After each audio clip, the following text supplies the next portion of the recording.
দর্শক আসসালামু আলাইকুম। আমি ডাক্তার আহমেদ নাজমুল আনাম, শিশু কিশোর নবজাতক এবং শিশু হৃদরোগ বিশেষজ্ঞ ও সহযোগী অধ্যাপক বরাবরের মতে আপনাদের সবাইকে স্বাগতম জানাচ্ছি। হোমমেড সিরিয়াল, এটি নিয়ে আমাকে অনেক প্রশ্ন করেন। আজকের ভিডিও হোমমেড সিরিয়াল এর সুবিধা আছে কি না বাবুকে খাইয়ে। সুতরাং আজকের আলাপটি বা আজকের ভিডিওটি অত্যন্ত আমি বলবো আপনার জন্য উপকারী হবে। সুতরাং আশা করছি ভিডিওটি পুরো দেখবেন এবং প্রয়োজনে বিভিন্ন সোশ্যাল মিডিয়াতে আপনার বন্ধুবান্ধবদের শেয়ার করবেন। ভিডিওতে যাওয়ার আগে একটি সিনারি আমি বলি। গতকালকে আমার কাছে একজন মা এসেছিলেন। মায়ের বাবুর বয়স 1 বছর এবং মা এসে আমাকে বলছেন, ডাক্তার সাহেব গত 6 মাস ধরে আমার বাবুর ওজন 1 কেজিও বাড়েনি, আজকের ডেটে তার ওজন মাত্র 7 কেজি। তখন আমি তাকে জিজ্ঞেস করলাম, আপনার বাবুকে আপনি কী খাওয়ান, কী ধরনের খাবার খাওয়ান? উনি আমাকে বললেন, স্যার আমি মেনলি হোমমেড সিরিয়ালই খাওয়াই, কারণ আমি ওয়ার্কিং মা, আমার আসলে সময় হয় না, রান্না করার সময় হয় না, হোমমেড সিরিয়াল খাওয়াই। আর যেদিন আমি বাসায় থাকি শুক্র শনিবার আমি চেষ্টা করি বাসায় তৈরি খাবার খাওয়ানোর জন্য। তখন আমি বুঝলাম আসলে সমস্যাটা এখানেই হচ্ছে। আসলে উনি হোমমেড সিরিয়াল বা সেরেলাক যেটাকে আমরা বলি, সেটি উনি যেভাবে খাওয়াচ্ছেন, প্রথমত উনি অযাচিতভাবে বেশি খাওয়াচ্ছেন এবং উনি না বুঝে খাওয়াচ্ছেন। কতটুকু খাওয়াতে হবে, কোন বয়সতে খাওয়াতে হবে, কখন বন্ধ করতে হবে, তার কোনো আসলে আইডিয়া নাই। এবং আমি দেখেছি এইটার ব্যাপারে, হোমমেড সিরিয়ালের ব্যাপারে তেমন অনেক ভিডিও আমি দেখিনি যে ডাক্তার সাহেবরা তেমন কিছু বলেছেন। সুতরাং আজকের ভিডিওটি আমি বলবো হোমমেড সিরিয়াল আপনি কিভাবে বানাবেন, কখন থেকে দেবেন, কখন বন্ধ করবেন, এর ক্ষতিকর দিক কী আছে। তো দর্শক, প্রথমে আমরা বলবো যে হোমমেড সিরিয়ালটি আসলে আমরা বানাই যে চাল, ডাল, বাদাম, বিভিন্ন রকম বাদাম দিয়ে আমরা বানাই।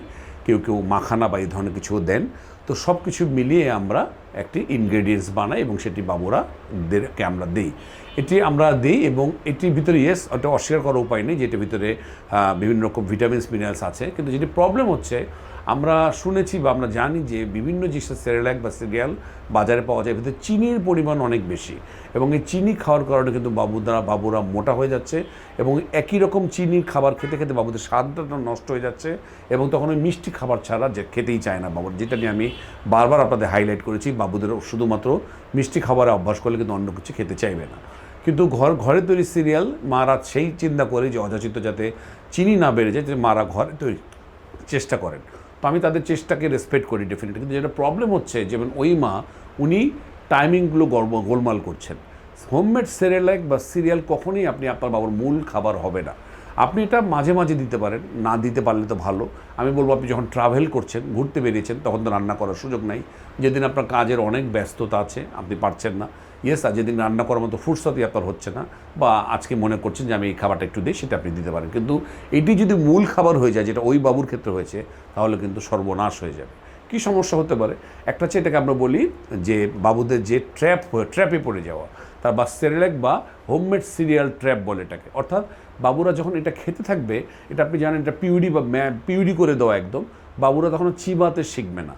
তাহলে আপনি যদি নরম করে দেন, যেটা আমি আমার আগের ভিডিওগুলোতে বলেছি যে বাবুরা ন্যাচারালি চায় গিলে খেতে, তাহলে এই সিরিয়াল বা সেরেলাক হোমমেড সিরিয়াল বাবুকে গিলে খেতেই আরও সাহায্য করবে। তাহলে চিবিয়ে খাওয়ার যে প্রক্রিয়াটা শুরু হওয়া উচিত, আমি বারবার বলেছি 9 মাসের পরে, তখন এটা কিন্তু হ্যাম্পার হয়। এবং যেই বাচ্চারা সেরেলাক বা সিরিয়ালের উপর থাকে, তারা কিন্তু চিবিয়ে খেতে শেখে না। আমাদের কাছে 1 বছরের পরে এসে মারা বলে, স্যার বাবু তো চিবাই না কিছু, যাই দিই গিলে কুট করে গিলে খেয়ে ফেলে। তাহলে আপনি আপনার নিজেকে প্রশ্ন করেন এই ভুলটা আপনি করেছেন কিনা।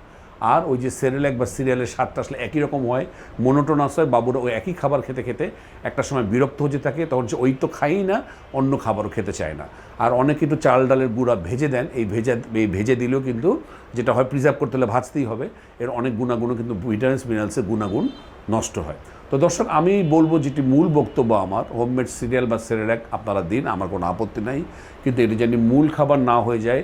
এবং অবশ্যই 6 মাসের আপনি পরপর দেবেন না, কারণ তাহলে কখন শুরু করবেন সেই আলাপ তো করতে হবে আমাকে। আমরা বলি 6 মাসে কিন্তু একটা বাবুরা পিউরি করে খায় আপনি, তাহলে এবং কখনো আমরা কম্বিনেশন খাবার দিই না। প্রথম খাবার যখন দিই, একটু ভাতের মার, একটু ডালের দিলাম, ডালের যে পিউরিটা সেটা আমরা দিলাম, একটু মিষ্টি আলু, গাজর, কলা আমরা দিই, আলাদা আলাদা করে দিই। তাহলে যখন আপনি কম্বিনেশন করে আপনার বাবু খাবার শিখবে, তাহলে এটা 7 মাসের পর থেকে আপনি হোমমেড সিরিয়াল বা সেরেলাক দেবেন। 9 মাসের পর থেকে অবশ্যই ম্যাশড খাবার আপনাকে ঢোকাতে হবে, যাতে সিরিয়ালের পাশাপাশি আপনার বাবু চিবিয়ে খাওয়ার অভ্যাস তৈরি হয়। এবং 1 বছরের পরে যে আপনি সেরেলাক বা সিরিয়াল বন্ধ করে দেবেন, যেটা ওই ভদ্র মহিলার বাবুকে উনি 1 বছর পরেও অযাচিতভাবে খাওয়াচ্ছিলেন। তাইলে আমরা শুরু করব 7 মাসে। 9 মাসের এই সিরিয়ালের পাশাপাশি শক্ত খাবার দেওয়া শুরু করবো, যাতে চিবাতে পারে, এবং 1 বছর পরে যেটা বন্ধ করে দেবো। তো আশা করছি আমরা আজকে এই হোমমেড সেরেলাক বা সিরিয়াল, যেটা আপনার চাল, ডাল, বিভিন্ন ধরনের বাদাম, কাজু, পেস্তা, এই ধরনের বাদাম দিয়ে আপনি তৈরি করে, এটা আপনার বাবুর জন্য অত্যন্ত এনার্জি রিচ খাবার এবং চটপট করে ফেলা যায় এবং দীর্ঘমেয়াদে রেখে দেওয়া যায়। এটা আমরা বলবো কতদিন প্রিজার্ভ করবেন, অনেকে বলেন 1 মাস, কিন্তু আমি বলবো 15 দিনের বেশি তৈরি করে আপনি রাখবেন না, তাতে তার খাদ্যের বা সিরিয়ালের গুণাগুণ নষ্ট হতে পারে। আজ এ পর্যন্তই হোমমেড সিরিয়াল বা সিরিয়াল নিয়ে আপনার কোনো মতামত থাকলে জানাতে পারেন। তো ভিডিও শেষ করার আগে আমি আবারও জানিয়ে দিই যে আমাদের যে বই, আমার যে বইটি নিজস্ব বই, সেই বইটি আপনি জানেন বই মেলায় বেরিয়েছে, এবং এর ভিতরে এই সিরিয়াল বা সিরিয়াল সহ বিভিন্ন খাবারের কথা বলা আছে। 6 মাস থেকে 10 বছর বাবুদের সারাদিনের খাবারের চার্ট দেওয়া আছে, সেই সাথে বিভিন্ন অসুখে ঘরে বসে কী চিকিৎসা দেবেন সেগুলো বলা আছে। এই বইটি আমার বিভিন্ন চেম্বারে পাওয়া যাচ্ছে, কালেক্ট করবেন। আর সিরিয়াল নিয়ে drnazmulanam.com drnazmulanam.com ওয়েবসাইটে যে আপনারা আমার সকল চেম্বারের সিরিয়াল ঘরে বসে দিতে পারবেন, আর ফোনে ঘন্টার পর ঘন্টা সময় নষ্ট করতে হবে না। আজ এই পর্যন্তই, পরবর্তী নতুন কোনো টপিক নিয়ে আবারও হাজির হব। সে পর্যন্ত বরাবরের মতোই আল্লাহ হাফেজ।